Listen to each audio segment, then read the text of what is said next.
Hey Merfolk fans, I'm Joe. Thank you for joining me. I'm here with a replay of round 4 of a modern friendly league. I won the die roll. Let's have a look at the opening hand. This is a great hand, easy keep. Looks like the opponent kept as well, so I'm on the play. I can lead with Wanderwine into Cursecatcher. Okay, Misty Rainforest doesn't give too much information. Drew into a Master of Waves, that's great. So this turn, Cavern of Souls naming Merfolk, go with Lord of Atlantis, I think. I'm sorry, so similar to a previous round, a technically correct play is to attack with Cursecatcher, let the opponent take the damage, then if we play a Lord and he tries to sack Misty Rainforest for a red source, tries to bolt the Lord, we can then sacrifice the Cursecatcher having already done 1 point of damage. So swing with Cursecatcher. Opponent goes down to 19. Second main phase, I can play the Lord of Atlantis. At this point, the opponent's going to crack his Misty Rainforest, gets a tapped Breeding Pool. Breeding Pool usually means Infect.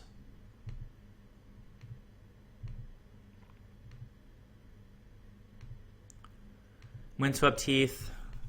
More green fetches. Basic Forest means probably Infect. Gitaxian Probe means probably Infect. Opponent already down to 15, but still 7 cards in hand. And Blighted Agent as the first threat is a little bit scary. Fortunately for us, we've got a great hand for the matchup. Another Master of Waves, pretty slow in the Infect matchup. So we can play our Mutavault. Go to attacks. Now, we typically don't want to give them an opportunity even to, well, if he wants to block the Lord, he can do that with Blight Agent, but I don't think that's going to happen. Opponent goes down to 11. I was starting to say we don't even want to give them an opportunity to untap and have mana to cast things like Vines of Vastwood and Blossoming Defense to protect the Blighted Agent from Vapor Snag. We've got a follow-up Harbinger for later, and we'll probably have 4 mana online soon that we can leave up to do instant speed Harbinger. So I'm going to Vapor Snag the Blighted Agent now, set the opponent back an entire turn. Okay, and we see him just recast the Blighted Agent and pass. So there's that 4th land I was talking about. We can reveal one of the Masters of Waves.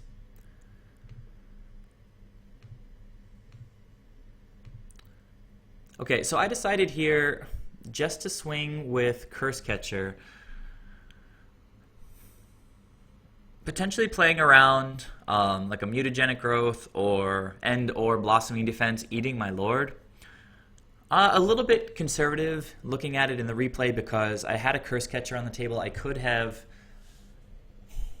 let's say, if I attacked with the Lord and he cast Blossoming Defense, making this into a 3/3 and choosing to block the Lord, but probably before blocks, I would have countered it with the Cursecatcher.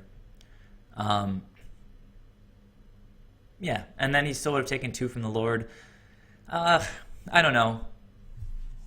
In this situation, just attacking with Island Walk, probably not going to cast anything anyway, so I don't know.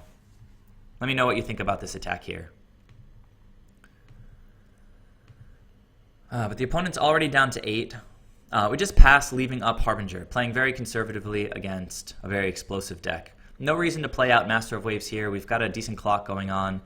Another Island Walk Lord off the top is just instant lethal. Right now we have 7, so pretty close as it is. Opponent choosing not to attack. Very interesting. Why do you not attack with Blighted Agent? Potentially understanding that I'm representing Harbinger, but I'm going to play the Harbinger out anyway here to establish a lethal attack on the opponent's turn. Cavern of Souls says even if he has something like Spell Snare in hand, which Infect doesn't play, can't counter this guy. So at this point I'm coming for lethal next turn, even without the Mutavault. But he could block the Lord of Atlantis, preventing lethal. So probably correct just to activate the Mutavault and go to attacks, representing 8 Island Walk.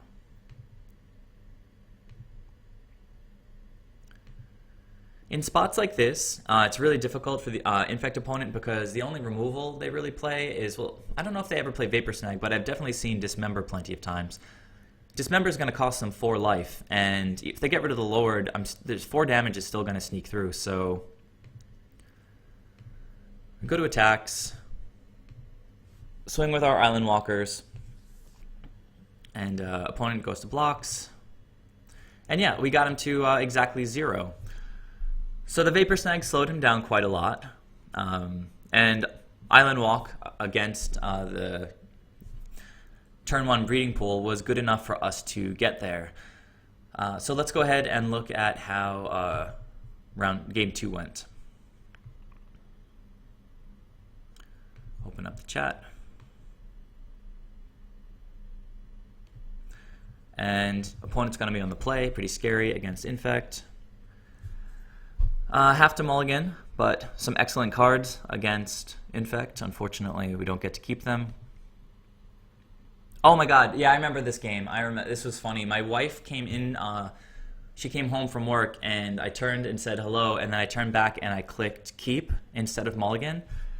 So I kept a no-lander in game 2 here, and so I apologize for what you're about to see. Opponent opens with Inkmoth, and we don't draw a land. I told him that I clicked the wrong button. Have to discard my 3-drop. Opponent plays a Wooded Foothills, cracks it. And we see a Noble Hierarch. Okay, so we hit a land. We've got a Counterspell, we've got Vapor Snag.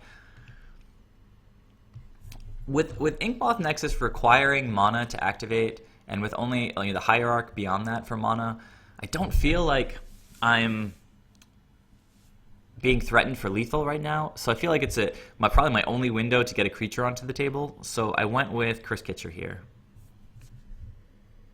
Pass to the opponent. Plays another land, which is scary because now he's going to have plenty of mana to do whatever he wants to do.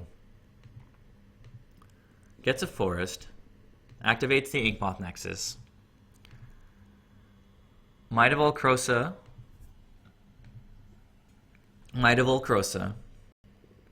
So I think I'm going to sacrifice Cursecatcher here. Coming in handy. So only attacking as a 6/6 now. However, the opponent has a Mutagenic Growth, so attacking for 8. And another Mutagenic Growth. So, yeah. Pretty powerful stuff. Would have been insane if I left up Vapor Snag. Even keeping a 0-lander, I would have had a chance in this game because he probably would have blown 2 Mutavault Krosas. Would have bounced his Inkmoth, and then he still would have been sitting back on 2 Mutagenic Growths, but that's still only 5 + 1 is 6. It's a slow clock. We had a counterspell. We had a couple creatures. But yeah, that was just a mistake on my part. I hit the wrong button. I was distracted. So sorry about that. We'll go to attacks. Yeah, Exalted. And so that pretty much did it for game 2 against Infect. Pretty stupid giving away a game like that. But now we get to be on the play. Let me open up the chat. Follow the history a little bit on the side here. As for the opening hands, not very interactive, but it is a lot of damage. So can't really throw away hands like this. Opponent mulligan to 6, mulligan to 5, mulligan to 4. So yeah. So let's talk for a second about this hand. It's possible, I think, that some of you watching might think that this is a potential mulligan because it has 0 interaction against a really explosive deck. But say that we mulliganed and hit a similar hand. Right now, then we would be just 1 card down. Sure, we get a scry, but cards in hand is better than a scry, especially if they're creatures that'll help us close the game out faster. If we mulliganed and the opponent now. We're 1 card down, but by keeping this strong Merfolk hand, we're guaranteed a strategy that gets us to a win around turn 4 or 5. The opponent then proceeded to mulligan to 4. So you can't assume, just because sort of on principle Infect is a really fast, explosive deck that can win as soon as turn 3. I think maybe even turn 2 with some insane sort of magical Christmas land hands. But sometimes they mulligan.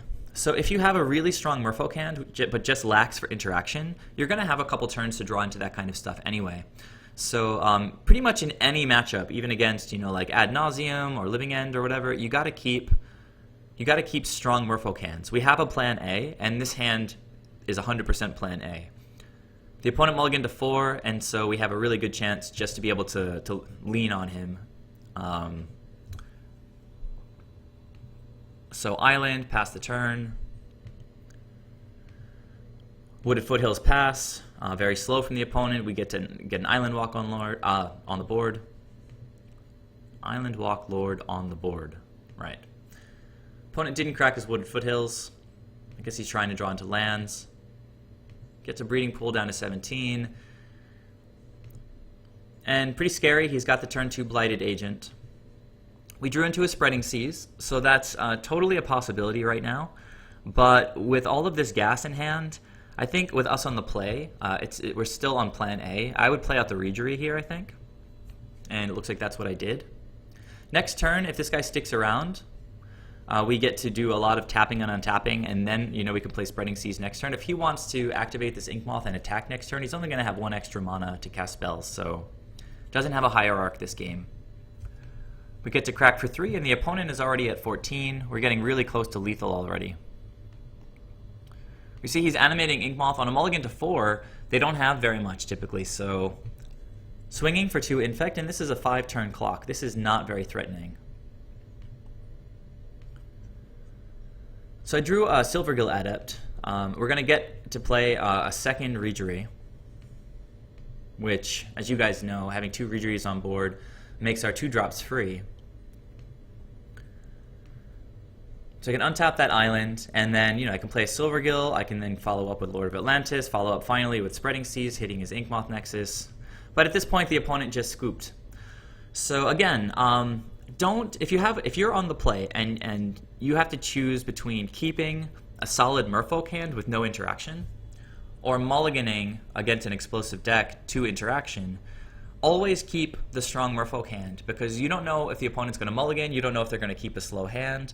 And as you saw, you know, I had time to draw into a Spreading Seas that could have taken him off Inkmoth Nexus. I had a Silvergill Adept this turn to draw me into a Vapor Snag.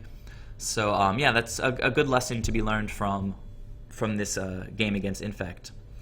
Sorry about that game 2 where I kept the no-lander. It was still pretty funny and interesting to watch that I could have potentially won if I had left up mana for Vapor Snag instead of going with Cursecatcher.